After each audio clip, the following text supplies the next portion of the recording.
warahmatullahi wabarakatuh. Ya, perkenalkan Bapak, nama saya Niko Astuti dari kampus Universitas Bantara Sukoharjo dari Fakultas Ekonomi Jurusan Manajemen Kelas Malang. Tujuan saya di sini untuk mewawancarai Bapak tentang UMKM Springer. Saya mau tanya Bapak, kapan industri ini mulai didirikan dan sejarahnya bagaimana? Untuk pendirian awal itu tahun 1999. Sejarah berdirinya yaitu pada waktu itu kami membidik mau buka usaha apa. Ternyata kami punya pengalaman sebelumnya, yaitu di Jakarta kerja di sebuah perusahaan swasta di bidang mebel.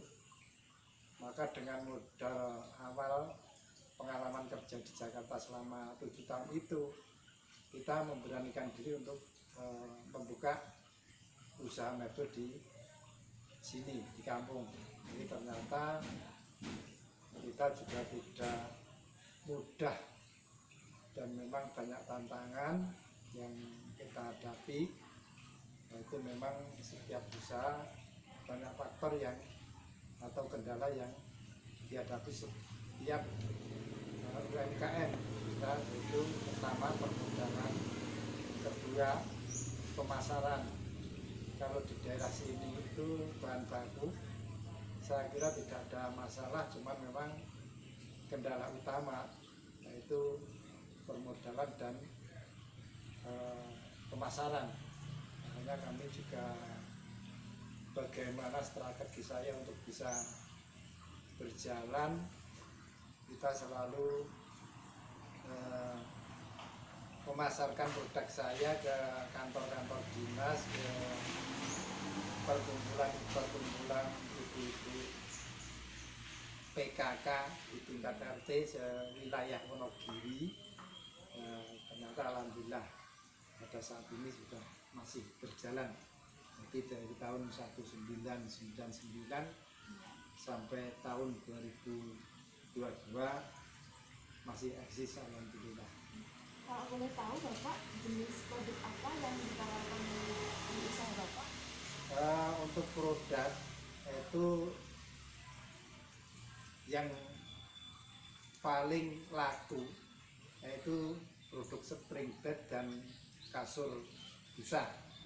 Itu produk unggulan dan kita kembangkan ke produk lemari, terus mebel, meja kursi kayu, sofa, bantal, guling yang mendukung di bidang mebel.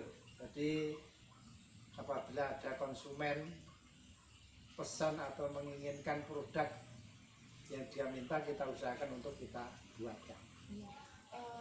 Akhir-akhir ini ya Pak ya, semenjak ada pandemi, apa kendala Bapak ketika sedang pemasaran atau untuk karyawan itu bagaimana Pak kendalanya saat pandemi tahun ini? Saya kira untuk permasalahan pandemi kemarin selama hampir 2 tahun itu, hampir semua usaha seperti kita UMKM banyak kendala.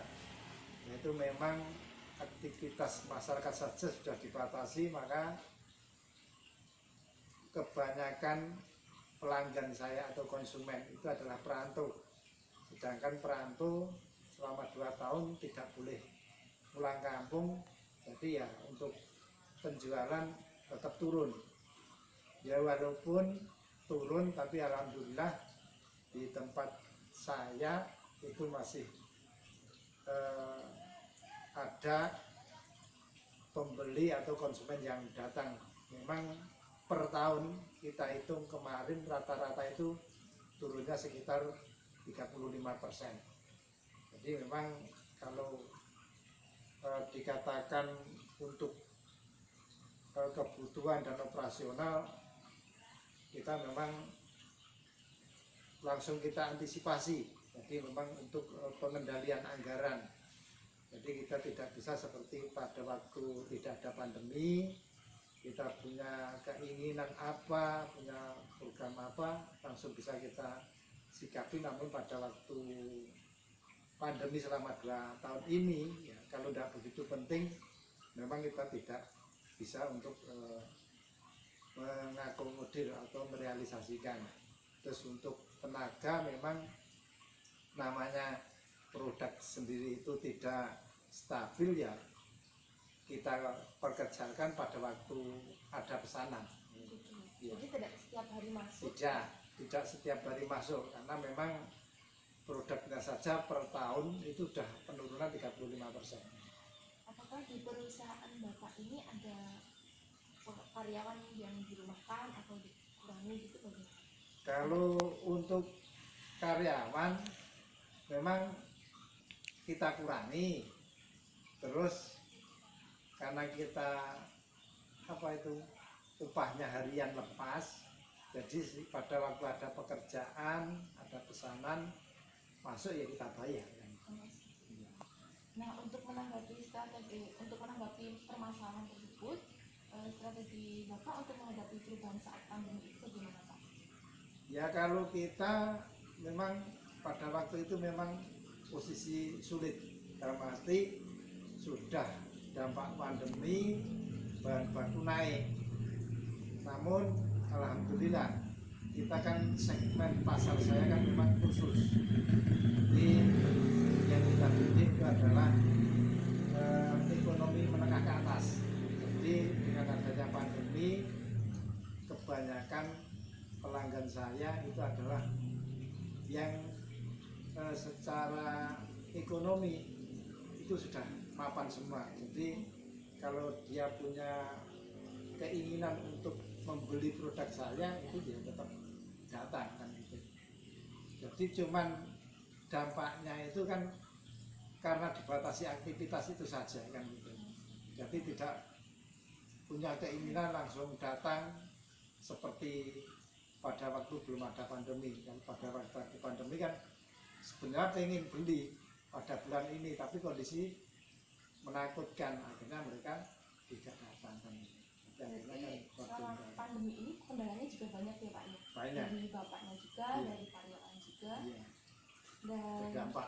berdampak sekali ya, Pak ya. Nah, untuk produknya ini Bapak dari kota Wonogiri ini saja atau sampai keluar kota Kang? Atau keluar Bahan pulau? baku. Enggak, Pak. Maksudnya jenengan kan buat spring bed ya, Pak. Spring bed jadi Kalau itu. penjualan, Yes, iya.